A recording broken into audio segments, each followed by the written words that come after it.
Karena marketing itu kan ilmu manusia ya, ilmu consumer behavior dan seterusnya. Sebenarnya nggak perlu dipelajari secara formal itu bisa gitu. Tapi kalau teknik mesin nggak. Kita harus lebih pintar dari klien kan yang pertama. Kita kalau nggak baca buku nggak nulis.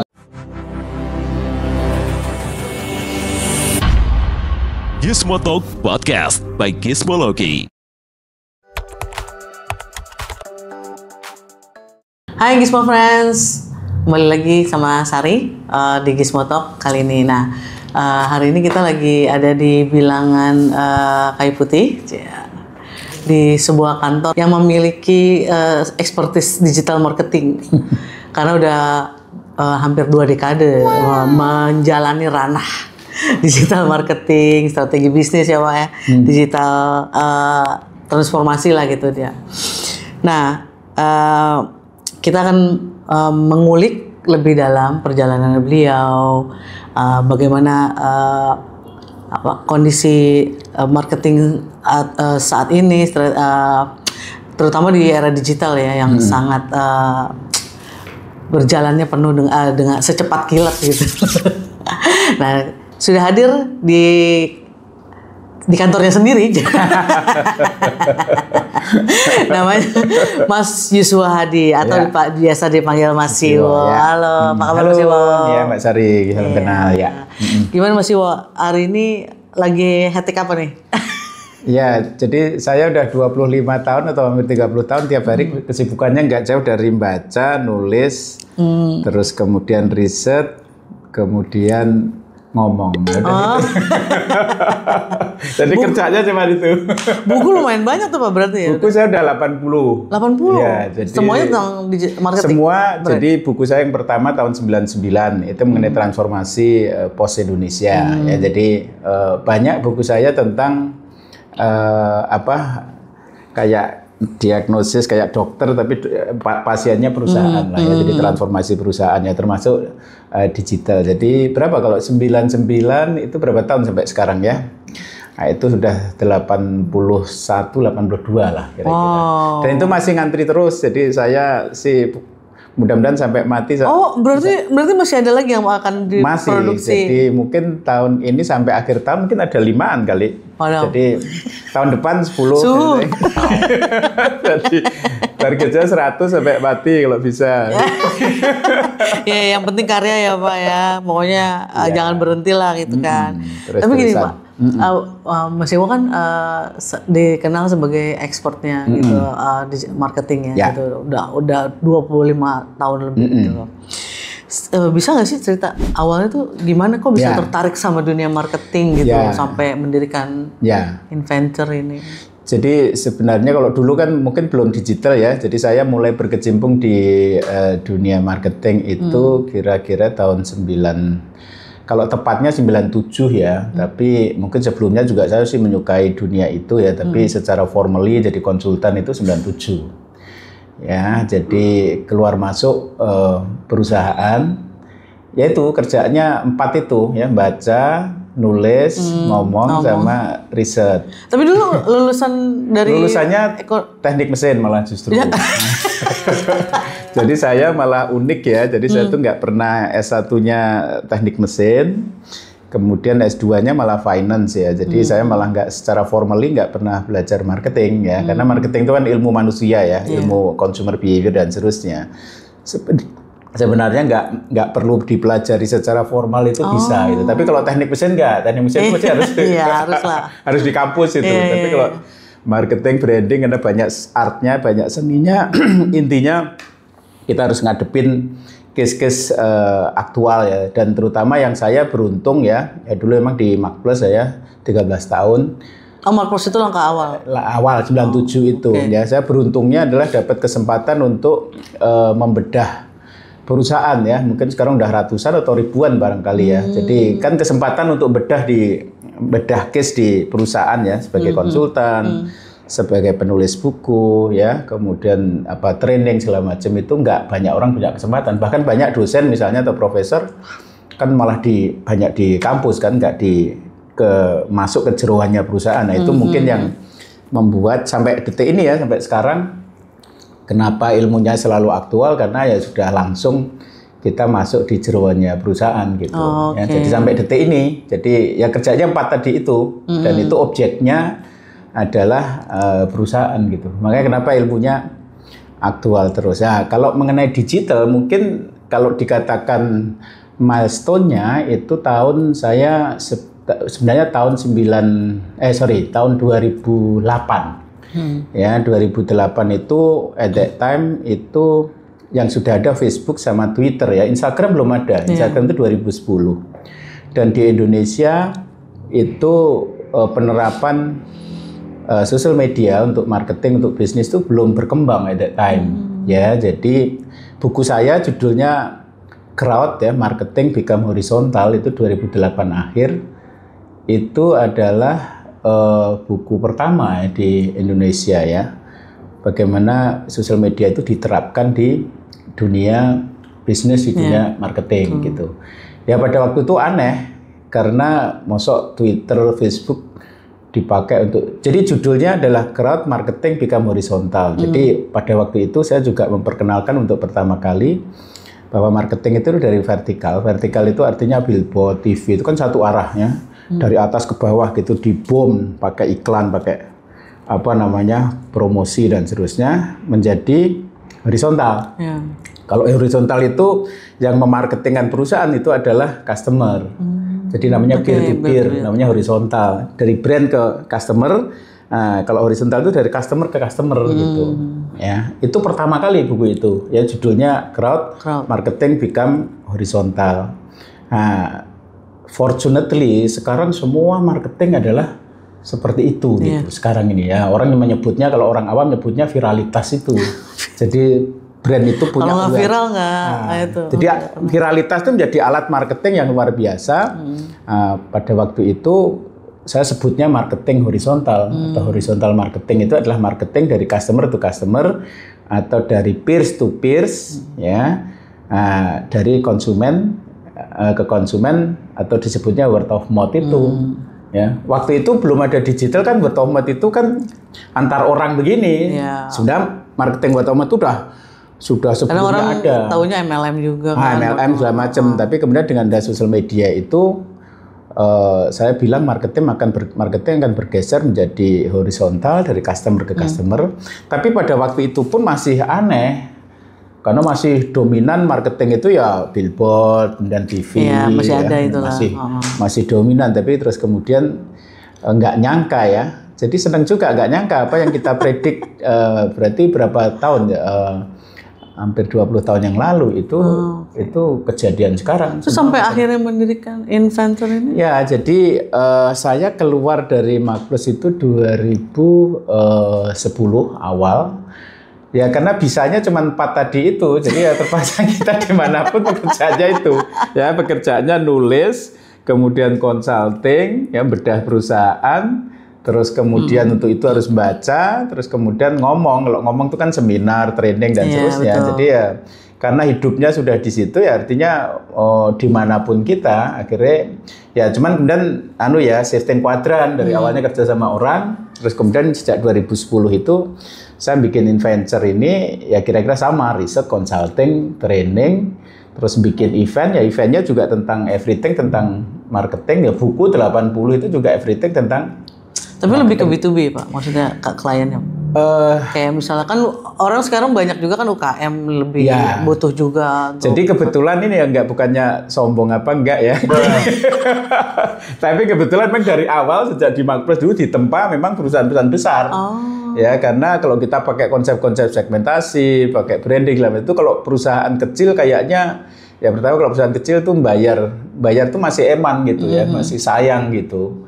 Makanya yang mampu bayar kayak riset itu kan cuma dapat data terus kemudian dapat insight selesai. Itu kalau UKM dapat data gitu tapi nggak nyambung ke jualan ya dia merasa rugi kan. Jadi nggak banyak yang mau mengeluarkan duit untuk riset. Tapi kalau perusahaan yang sudah gede ya Kalbe, Mayora, Telkom ya, BRI, Mandiri gitu, itu pengambilan keputusan mesti harus. Itu semua kliennya Inventor. Ya.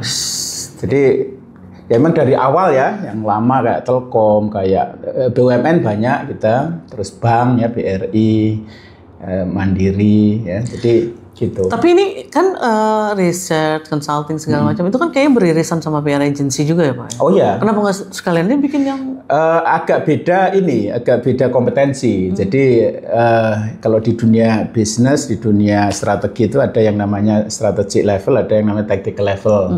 Kalau taktik itu langsung ke eksekusi di lapangan. Nah, agency ya, advertising, kemudian PR itu lebih ke tacticalnya.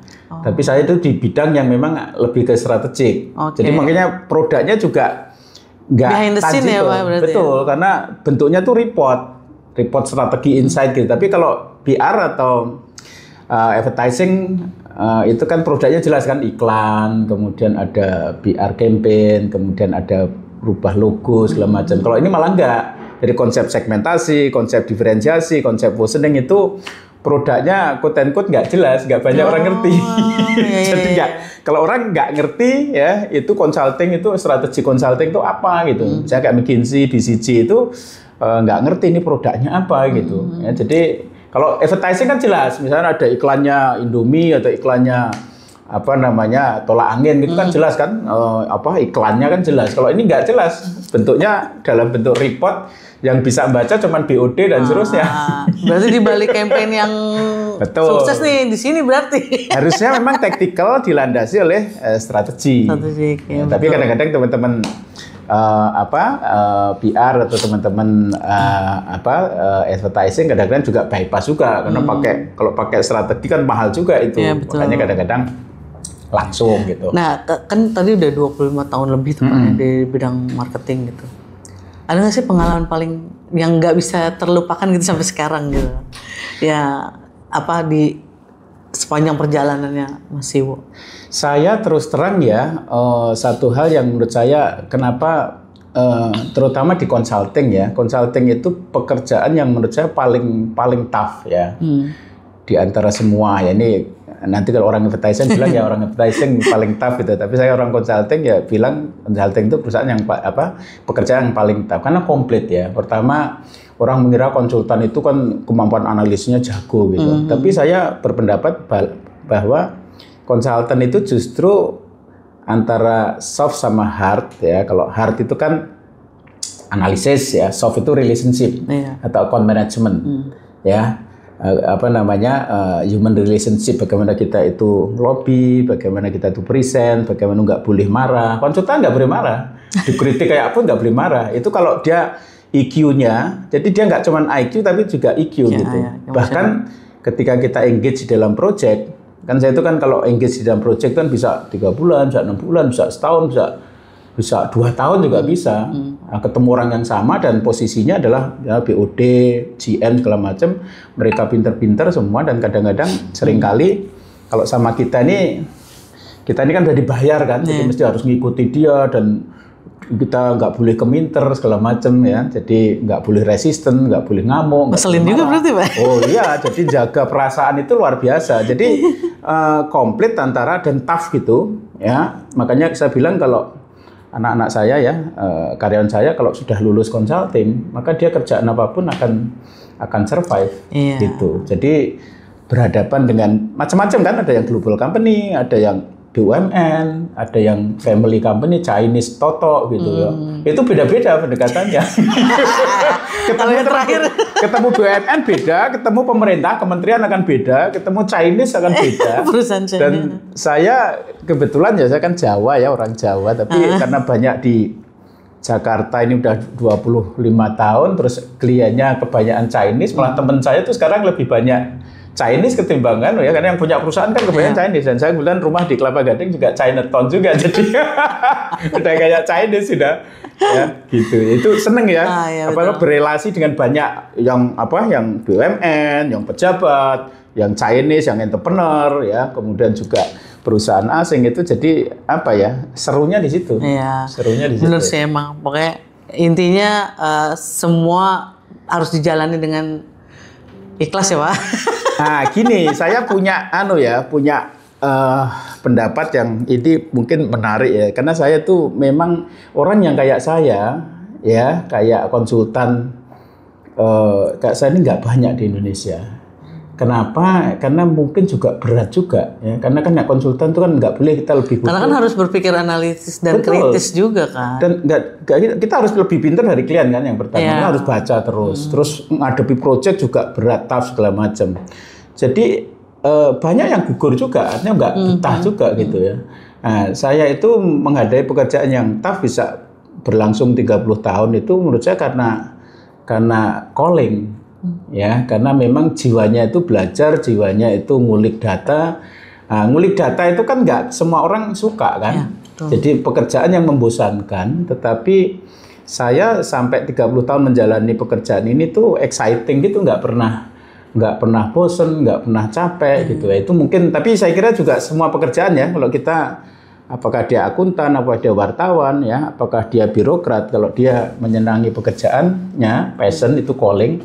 Mestinya sih ya. Tapi memang benar sih Pak, maksudnya untuk memiliki kemampuan analisis gitu, strategik itu memang ya harus benar-benar diasah gitu. Saya aja udah bertahun-tahun di media, baca Google Analytics saya belum. Yang jelas kita harus lebih pintar dari klien kita kan. Kalau harus pintar dari klien kita, berarti kan kita harus, misalnya sekarang ada AI, kita mesti harus belajar AI itu pengaruhnya ke bisnis, harus tahu kita. Nggak mungkin nggak ngerti programmingnya, nggak ngerti IT-nya. Tetapi bagaimana AI itu diimplementasikan ke perusahaan, itu kita secara manajemen itu kayak apa, kita harus ngikuti. Nah, kita nggak ngikuti, klien kita sudah tahu, kita nggak tahu, ya nggak bisa gitu. Makanya setiap saat mesti harus belajar terus. Dan kebetulan saya ini kan salah satu yang unik juga kan nulis ya. Jadi itu saya tuh udah 20 tahun lebih juga nulis tuh di koran kan dulu. Kalau dulu di koran, jadi di Kompas pernah, di Bisnis Indonesia pernah, di Republika, di Sindo terakhir. Sindo mungkin ada 10 tahun lebih, di Republika 4 tahun. Itu kan tiap minggu dan nggak pernah absen. Iya, betul. Kenapa nggak pernah absen? Karena kan ditagih sama redaksi. Jadi misalnya tiap hari Sindo terakhir, tiap hari Sabtu gitu. Itu Jumat malam sudah ditagih, sehingga nggak pernah absen. Jadi saya kadang ada double gitu ya, misalnya Kompas sama Bisnis Indonesia, tapi nggak pernah lowong, itu selama 20 tahun. Jadi, tapi kalau dulu tiap minggu kan kalau koran. Sekarang saya pakai IG, kira-kira udah 3-4 tahun itu tiap hari. Nah, nulis. Dan yang ditulis kan marketing, branding, bisnis. Jadi mau nggak mau kita belajar terus, ngikuti terus. Itu kalau memang nggak di passion, itu belajar itu capek. Dan orang tuh cenderung malas belajar, apalagi orang Indonesia. baca aja malas. Baca buku tuh malas ya. Kita kalau nggak baca buku nggak nulis. Makanya saya siklus baca dan nulis itu saya lakukan secara konsisten tiap hari. Jadi baca, nulis gitu. Itu yang membuat jadi ketagihan gitu sampai tadi sekarang. Kan misalnya bilang kan buku yang berjudul Crowd itu kan implementasi, maksudnya kejadian gitu ya sekarang ini gitu loh. Itu apa sih yang mendasari Mas Iwo kok bisa tahu gitu sampai? Nah, saya tuh kebetulan juga ya beberapa kali saya tuh kan suka riset tuh tak publish gitu ya, namanya Outlook ya. Jadi saya bikin namanya Indonesia Industry Outlook ya, Muslim Market Outlook gitu kan. Nah itu kan namanya Outlook itu kan kita mempredik gitu ya. Jadi nggak tahu ini karena wisdom, karena sering ngulik-ngulik data. Dan karena sering mengkaji hal-hal yang fenomena yang apa-apa. Bukan karena masih orang dari masa depan bukan ya? Enggak.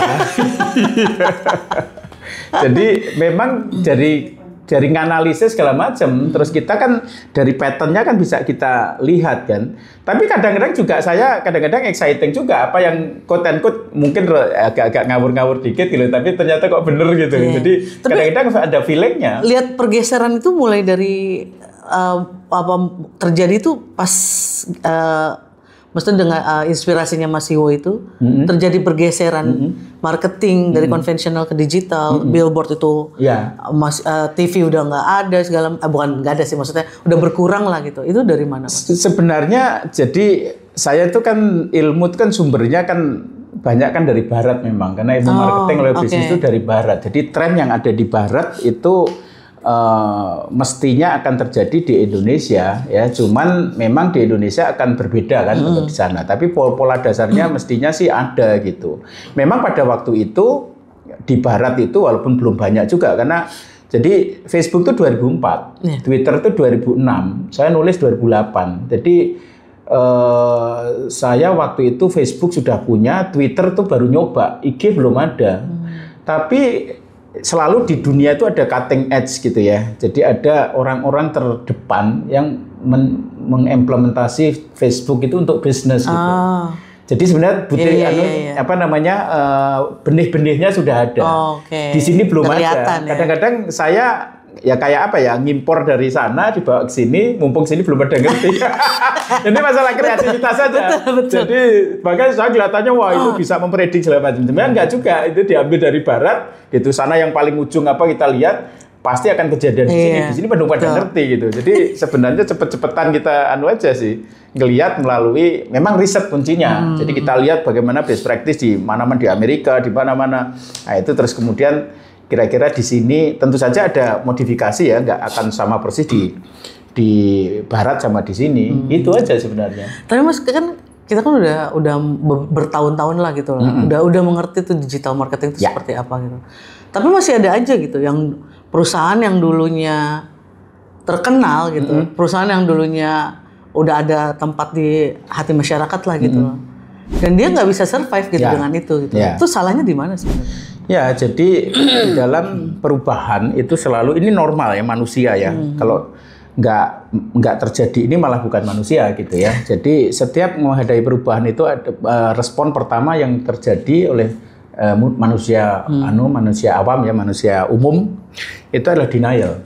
Ya, jadi siklusnya itu dari denial, kemudian resisten, ya, kemudian eksplorasi, dan kemudian dia komit ya, hanya terus dia berubah gitu. Denial itu nolak.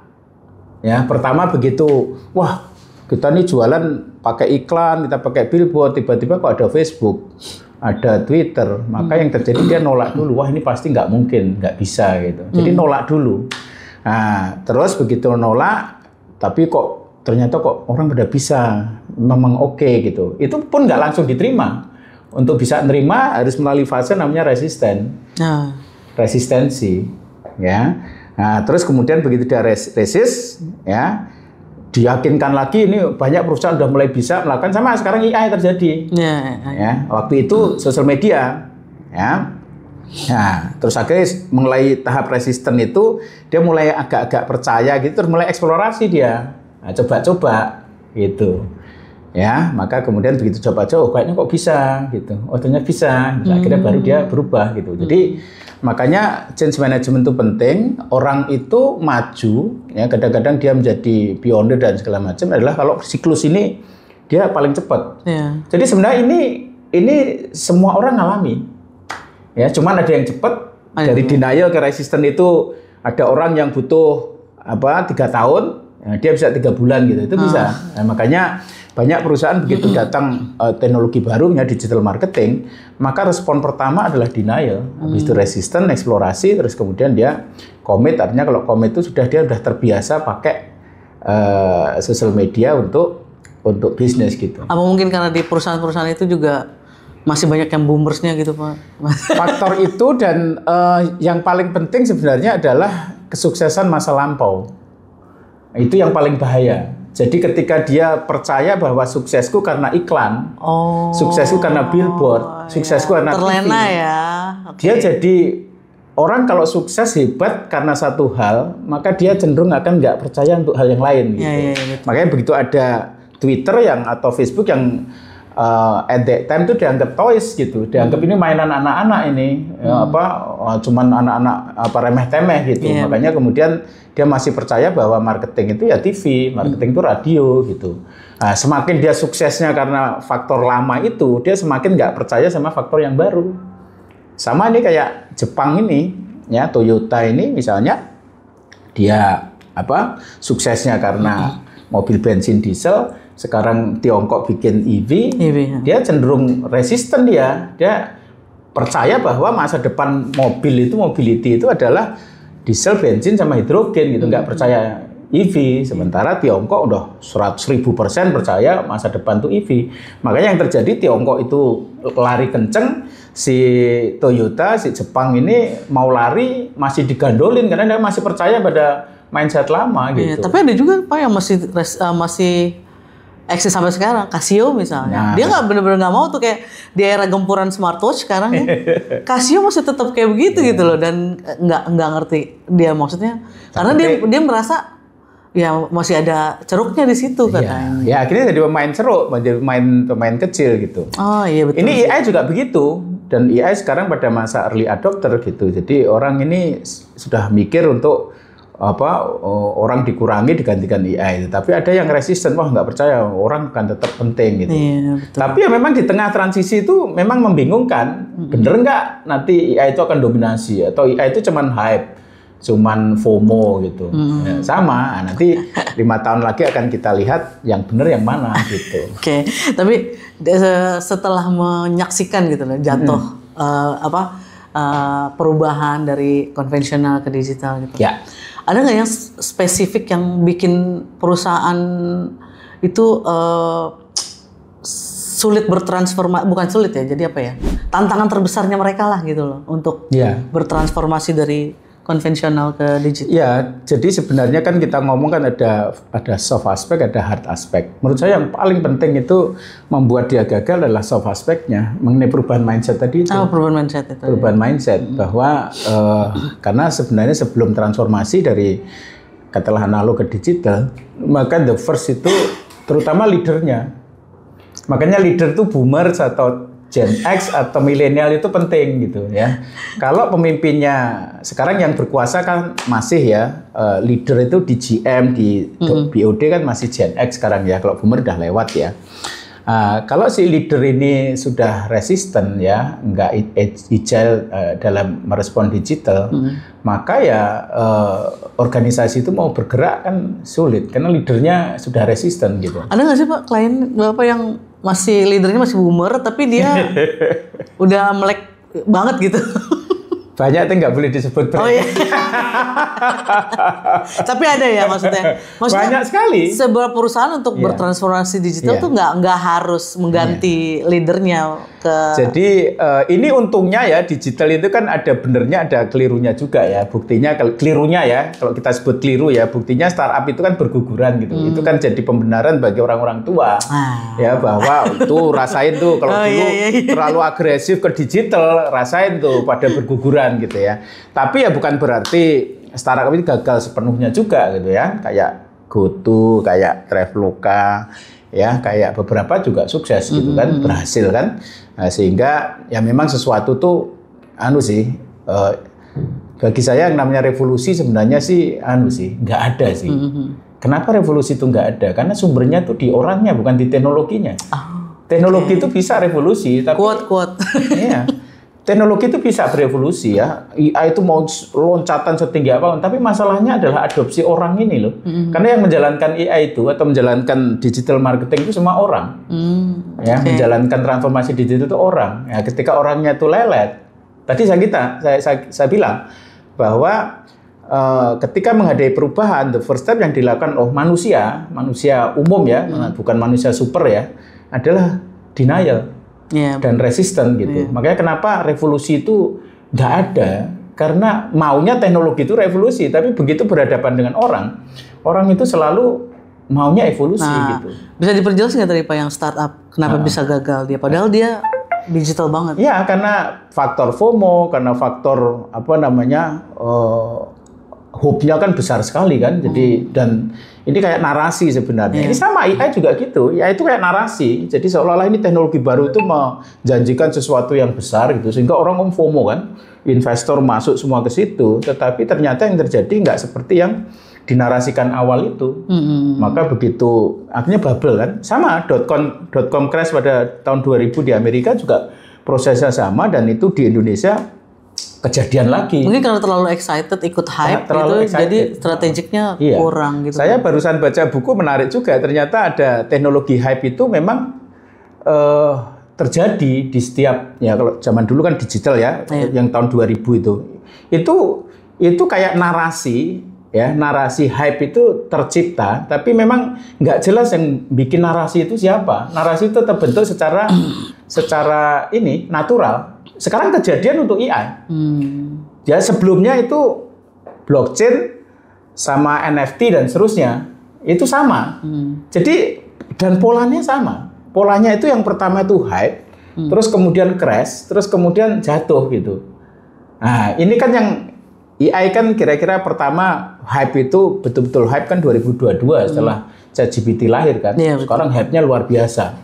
Ya, sebelumnya NFT kan, apa namanya Meta itu juga begitu. Sebelumnya lagi adalah yang startup itu, gitu. Jadi itu kayak ada narasinya. Narasi ini menciptakan hope, ya, menciptakan rush, sehingga semua orang larinya ke sana. Tapi begitu semua lari ke sana, ternyata nggak kejadian. Jadinya bubble, terus bubble itu pecah, terus hilang lagi. Tapi saya percaya, ya kayak AI juga gitu. Itu kan hype begini, terus pecah kan. Tapi pecahnya bukan langsung hilang begini enggak, tapi dia turun, terus naik lagi, tapi pelan-pelan. Sesuai proses yang saya bilang evolusi itu. Jadi kalau revolusi itu kan hype, tapi dia hancur, tapi bukan nyungsep gitu enggak, tapi dia naik lagi tapi pelan. Evolutif. Nah, itu polanya kayaknya semua begitu. Makanya sekarang kan yang startup kan dulu kan semua sektor bisnis kan di startup kan. Sekarang Tanihub hancur, EV-Street hancur, terus kemudian GoTo-nya masih oke, Gojek masih oke. Jadi di luar oke Pak, tapi di dalam kita nggak tahu. Iya, terima kasih juga Mas Siwo sudah meluangkan waktunya, sudah memberikan insight kepada teman Gizmo Friends semua di rumah. Jangan lupa klik subscribe sama terus nonton Gizmo Talk di episode-episode berikutnya, paling lebih seru-seru lagi. Ya. Terima kasih Mas Siwo. Oke, thank you. Oke, cukup.